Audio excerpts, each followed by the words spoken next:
heard my daughter's voice, filled with surprise and panic. In response, I desperately tried to hang on to my fading consciousness, but all my efforts were futile, and I fainted right in front of my daughter. When I came to, I was in a hospital bed, after having been rushed to the ER. My daughter was there, clutching my hand tightly, refusing to let go. I must have given her quite a scare. I was filled with guilt, about to apologize when she spoke before I could. "Mommy, the baby in your tummy says they don't want to get erased by Daddy." At her mysterious words, I held my breath in surprise. My name is Linda Williams. I'm a 27-year-old homemaker living with my husband Mark, who is 2 years my senior, and my 4-year-old daughter, Sarah. I used to work as a sports trainer until recently when I had to quit. The reason? I'm expecting our second child. I really didn't want to quit, but after my pregnancy was discovered, I started feeling unwell more often and had no choice but to leave. I was depressed after quitting a job I loved, but there were also good aspects. Up until then, Mark wasn't very helpful with housework or child raising, but he started taking the initiative for my sake. I'm worried about my health, but I'm glad that Mark is changing. At that time, I thought everything would be okay. "Mommy, wake up! It's morning." When I woke up to Sarah's innocent voice, it was 7 a.m. The school bus for Sarah's daycare arrives at 7:30 a.m. I jumped up in a hurry. "Shoot, Sarah, we need to get ready quickly." "What's wrong?" "We overslept. If we don't hurry, the bus will be here." While rushing my confused Sarah and leaving the room, I realized that I hadn't seen Mark anywhere. He usually leaves around 7:15 a.m., so he should still be at home.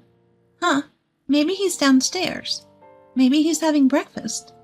Although a little annoyed that he didn't check on us, I headed for the stairs. That's when it happened. I slipped, and I felt a momentary sensation of being thrown into the air. "I'm going to fall!" Instinctively reaching out for the handrail, I managed to grab onto it and prevent myself from tumbling down the stairs. Oh, that was close. I put my hand on my stomach immediately, but I didn't hit it, and it doesn't hurt. Just as I breathed a sigh of relief, Sarah, looking pale, rushed over.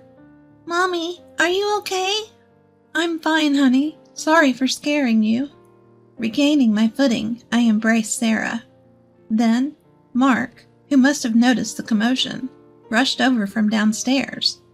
"What happened?" "I slipped and almost fell down the stairs." "Whoa, be careful." "I'm sorry, but it was like the floor was slippery." "What?" "And the floor seems to be cleaner than usual. I hadn't noticed until now, but the wooden floor in the hallway was sparkling, as if someone had polished it." Then Mark said in a flustered manner, "Oh, right. I waxed the floor last night."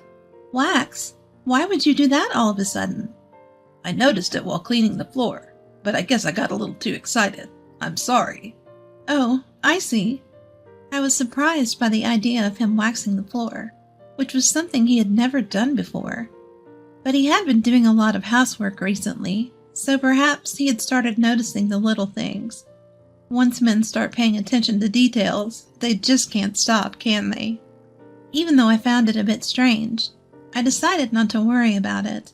A few days later, on a Sunday, Mark had to go to holiday work, so I decided to take Sarah to the park, just the two of us.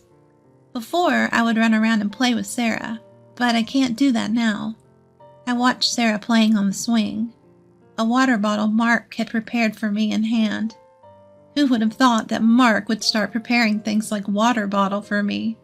When Sarah was first born, Mark was so uninterested in anything to do with the house, it still brings tears to my eyes when I think about it. He also had no interest in Sarah, so every time I say something to him, he gets grumpy, and coming home from work became later and later. The fact that he now prepares a bottle of water for me is still a shock, but I can't hide how happy it makes me. Thinking about this, and feeling a bit thirsty, I decided to take a sip of the tea Mark had prepared for me.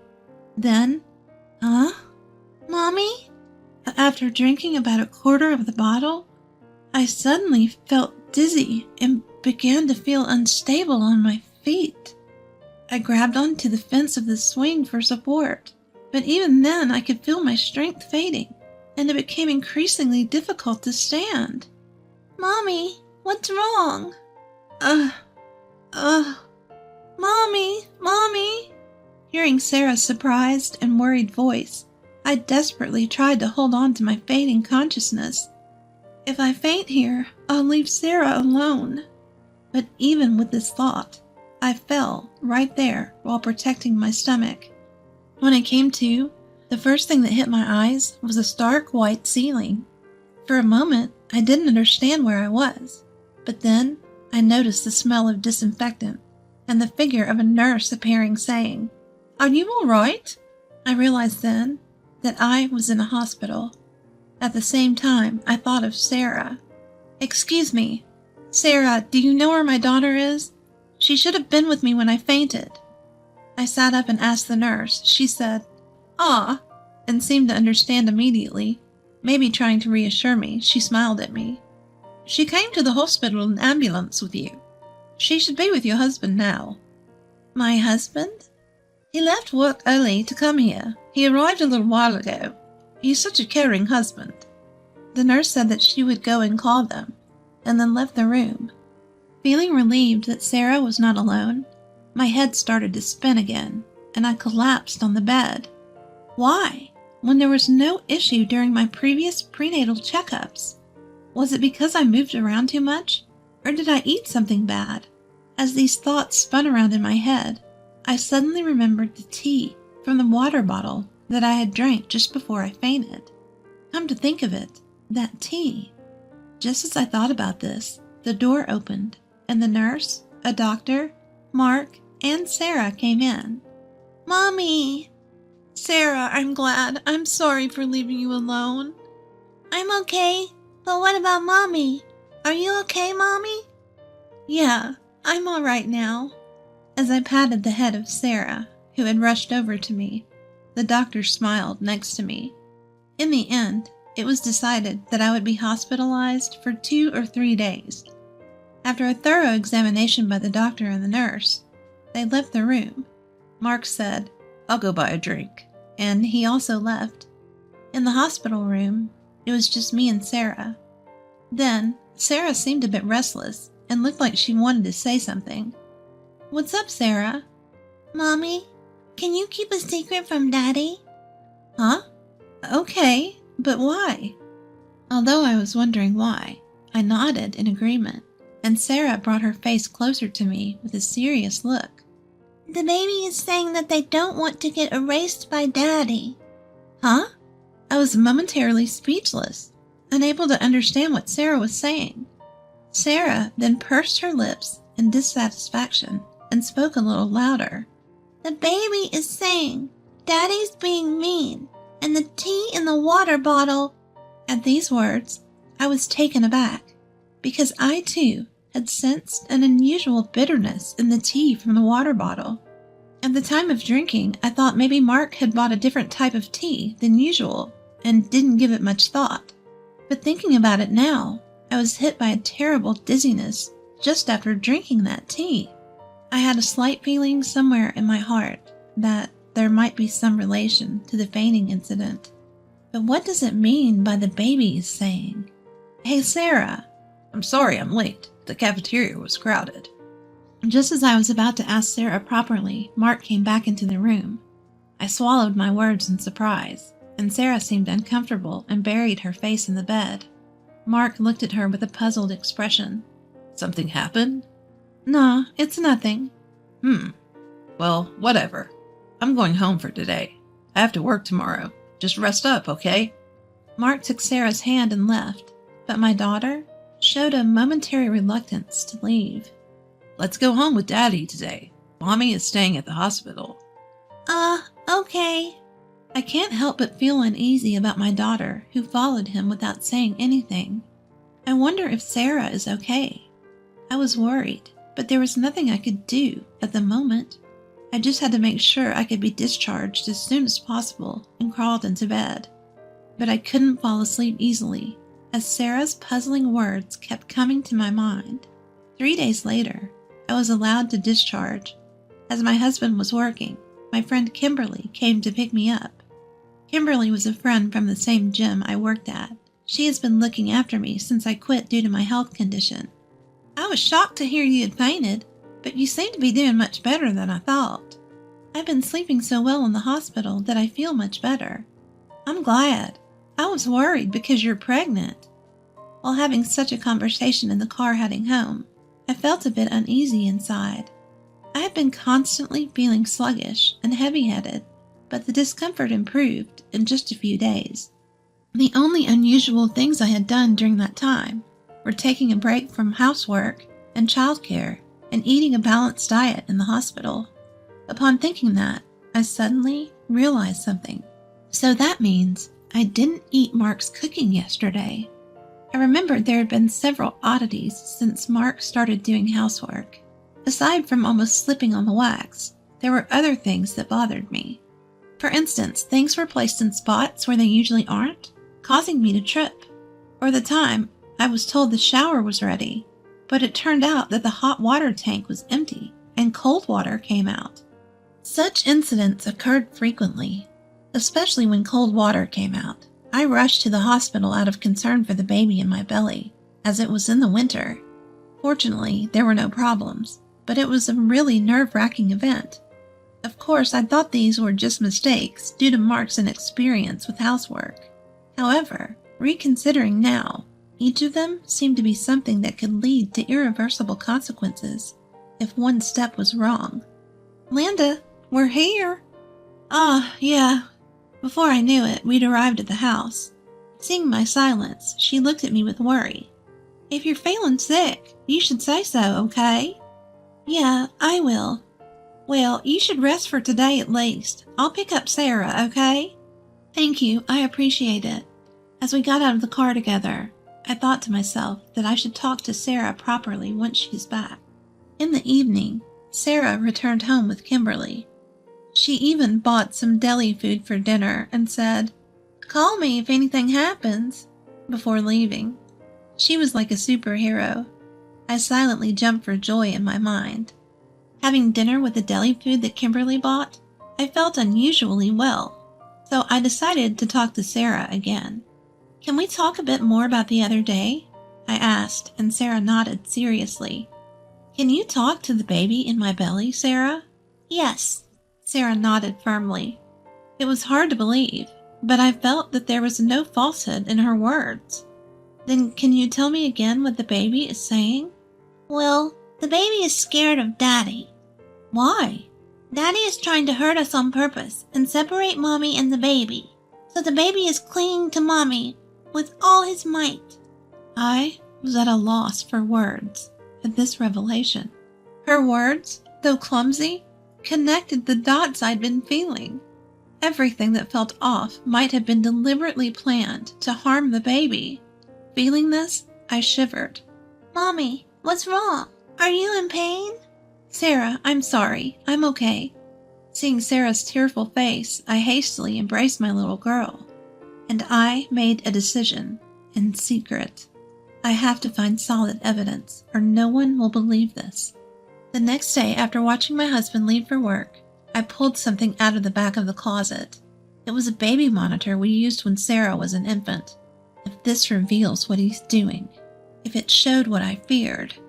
The thought was so frightening, but if it showed nothing, that would be okay too. With a small hope in my heart, I hid the camera behind a houseplant. Then, a few days later, I mustered up the courage to check it.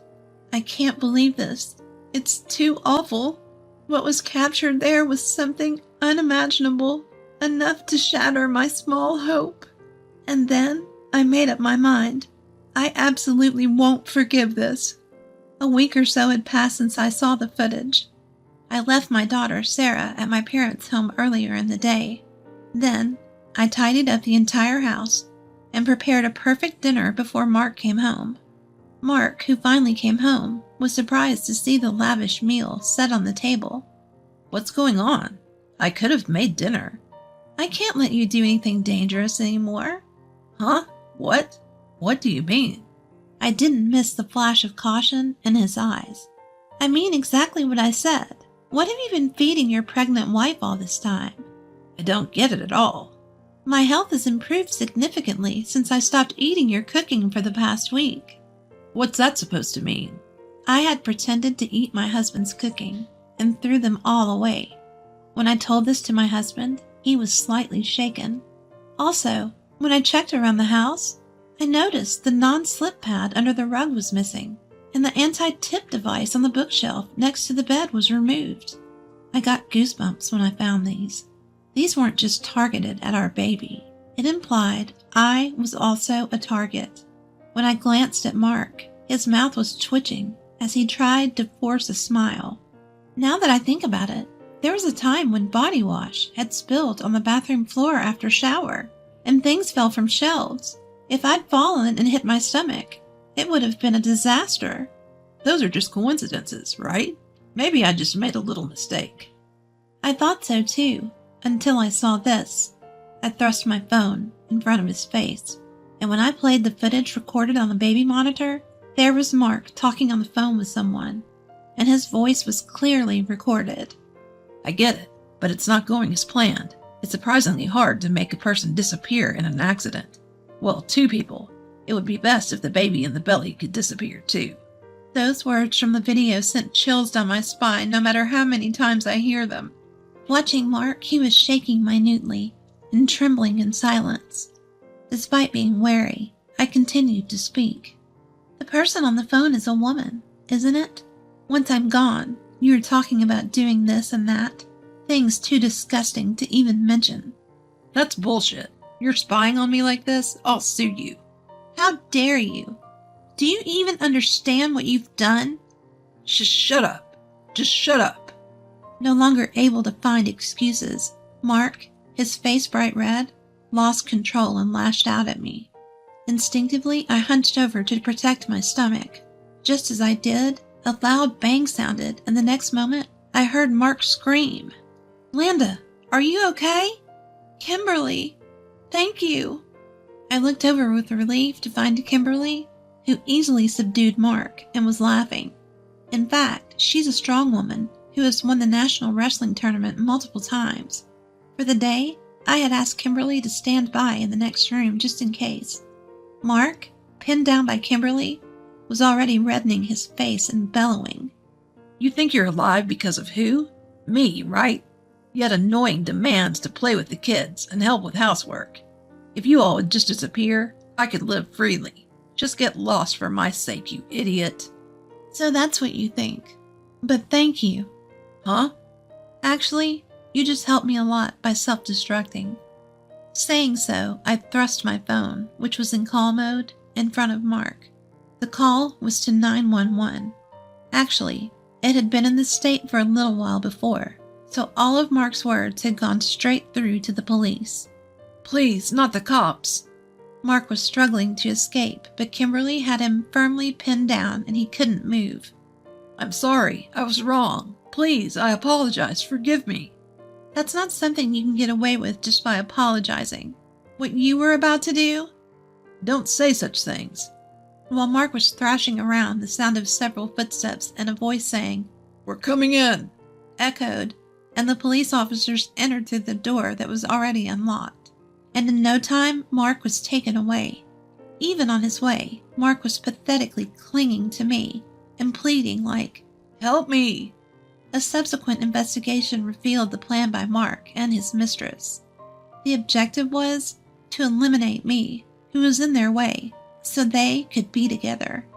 Even if they failed to get rid of me, they were contemplating a story that the loss of our child due to my carelessness would lead to divorce.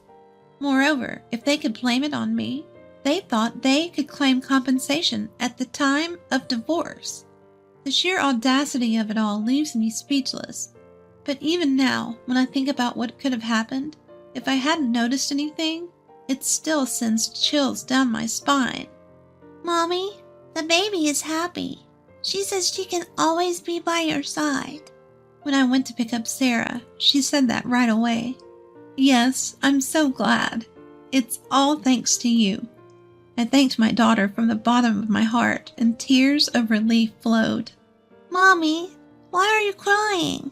The baby is looking forward to meeting you. I'm also very excited.